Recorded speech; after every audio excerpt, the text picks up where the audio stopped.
Si vas a hacer una ciudad de cualquier tamaño, tienes que proporcionar espacio, así que lo que ellos hicieron fue construir esas chinampas en el lecho del lago. Básicamente una chinampa es una isla artificial construida en el lago. Parecían campos de fútbol estrechos, de unos 90 metros de largo por unos 10 metros de ancho. Una chinampa se hacía tejiendo una red de palos que flotaba en el agua y apilando juncos y hierbas encima. Después se sacaba fango del lecho y se ponía encima de los juncos para formar la chinampa. Entre 4 y 6 hombres tardaban 8 días en construir una chinampa media. Estaban conectadas a la ciudad por canales navegables gigantescos que miles de hombres tardaban meses en hacer.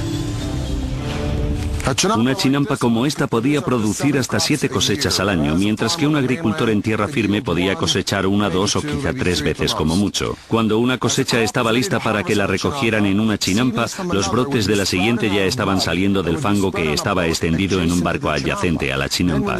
Entonces, cuando los brotes estaban listos, se llevaban a la chinampa y el ciclo se repetía una y otra vez en cientos de chinampas. Fue esta tecnología lo que hizo que Tenochtitlán pasara de ser una ciudad tribal más en el siglo XIV a una ciudad-estado dominante y próspera. Con la infraestructura de la ciudad lista y enormes tierras bajo su control, los aztecas extendieron las fronteras de su imperio más que nunca. Crearon una red de carreteras muy extensa, superautopistas aztecas. Pero al tiempo que el imperio crecía, también lo hizo la práctica de sacrificios humanos. Muy pronto ríos de sangre corrían por las calles de Tenochtitlán.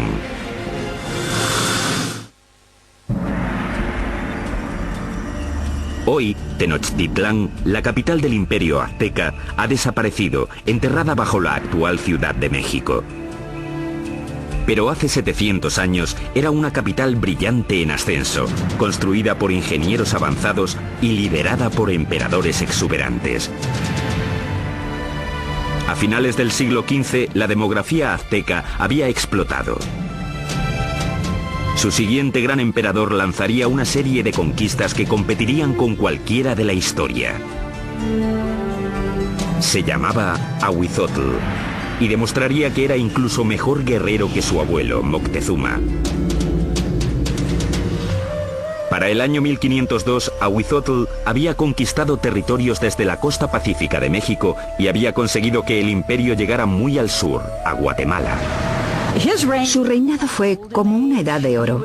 Él fue el rey que abrió las rutas de transporte a las zonas costeras y las tierras bajas donde los aztecas tenían sus mayores lujos. Todas las plumas brillantes, el oro, las piedras preciosas que los nobles y soberanos lucían como parte de su estatus, venían de allí.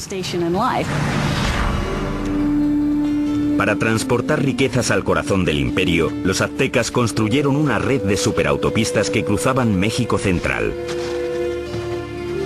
Corredores de relevo se apostaban cada 8 kilómetros para crear una especie de UPS antigua.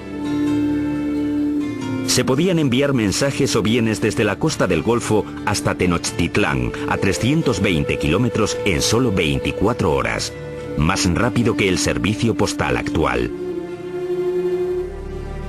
Con el imperio en su esplendor, los aztecas de Ahuizotl se embarcaron en el mayor proyecto de construcción, una enorme pirámide en el mismo centro de Tenochtitlán, el símbolo del poder absoluto. Se la llamó Templo Mayor. La base de la pirámide tenía 75 metros de fondo por 100 metros de ancho y se elevaba a una altura de 15 pisos. Había al menos 117 escalones en 2 escaleras que subían 60 metros y que llevaban a 2 templos en honor a los dioses de la lluvia y de la guerra. El templo se reconstruyó en el mismo lugar 7 veces, comenzando en 1325 con la fundación de la ciudad. La pirámide crecía al tiempo que lo hacía el imperio. Cada piso simplemente se añadía encima del piso anterior. El templo mayor se construyó principalmente con una piedra llamada tezontle, que es volcánica y pesa muy poco. Eso evitaba que el templo se hundiera. Para los suelos y paredes, los aztecas aplicaron un revoque de cal, que era una especie de cemento. Algunos ejemplos encontrados hoy son tan duros como el cemento moderno, incluso después de 500 años. Los albañiles aztecas trabajaron durante décadas para completar su monumento a los dioses. El templo estuvo enterrado hasta 1978, cuando la compañía eléctrica cavó una zanja y descubrió accidentalmente una enorme piedra tallada y las ruinas del templo con ella. El disco tiene 3,5 metros de diámetro, pesa 20 toneladas y representa el cuerpo desmembrado de la diosa Coyolxauhqui. Coyolxauhqui era la diosa de la luna, y su hermano la mató porque se quedó embarazada de una forma vergonzosa. Los aztecas no eran nada mojigatos. De hecho, los nobles tenían muchas mujeres y concubinas. Pero entre el populacho, sobre todo las mujeres, el adulterio estaba prohibido y se castigaba severamente, a menudo con la muerte. Según la leyenda, el hermano de la diosa de la luna le cortó la cabeza y tras decapitarla tiró el cuerpo por una colina. Los aztecas representaban este asesinato literalmente y a menudo en festivales durante todo el año. Decapitaban a sus víctimas en la cima de la pirámide y luego tiraban los cuerpos por las escaleras hasta la gran piedra de abajo. Para los romanos, el tesoro más preciado era el oro. Para los egipcios era el más allá. Para los aztecas era la sangre humana. Creían que tenía que haber reciprocidad con los dioses, así que tenían que agradecer a los dioses dándoles lo más preciado que tenían, que era la sangre humana. Los aztecas la llamaban agua preciosa, y creían que si los dioses no la recibían en grandes cantidades, el mundo acabaría en apocalipsis. Adornar los muros interiores de los templos con sangre humana fresca era práctica común. Y el olor tenía que ser horrible. Para dedicar su expansión del gran templo, el emperador Azuitzotl hizo un sacrificio en masa. Las cabezas de las víctimas se expusieron con orgullo en estantes alrededor del templo. Según las crónicas, dicen que sacrificaron a 20.000 personas. Desde un punto de vista práctico y desde un punto de vista científico, parece imposible.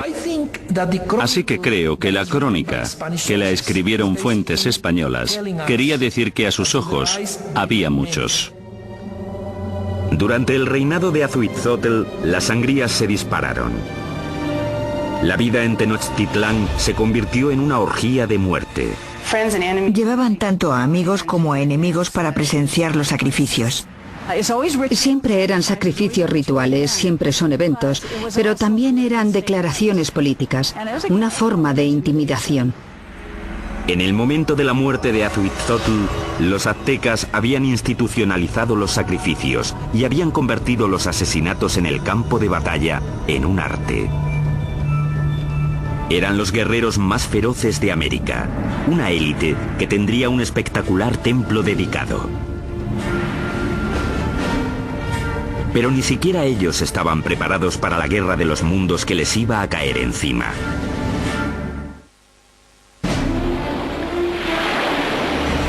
Corría el año 1502. Azuitzotl, emperador de los aztecas, muere. Moctezuma II, un ex sacerdote de 34 años, sube al poder. A un mundo de distancia, en España, un notario de 18 años llamado Hernán Cortés se prepara para cruzar el Atlántico para unirse a la conquista que su país está haciendo del Nuevo Mundo. El imperio azteca está en su cenit. Ahora se extiende por al menos 210.000 kilómetros cuadrados, desde Tenochtitlán hasta las dos costas y muy al sur hasta Guatemala. Unos 25 millones de personas formaban la ley azteca. Había 38 provincias cuyos habitantes pagaban importantes impuestos, enriqueciendo así a los nobles. La ciudad se extendió, reluciendo por los canales y el lago, adornada con árboles y mansiones preciosas. Y Moctezuma II lo presidía todo. Era conocido por sus habilidades políticas y militares. Un líder duro. Mató a la población de las ciudades que no se doblegaban a su mandato. Pero en privado estaba inquieto.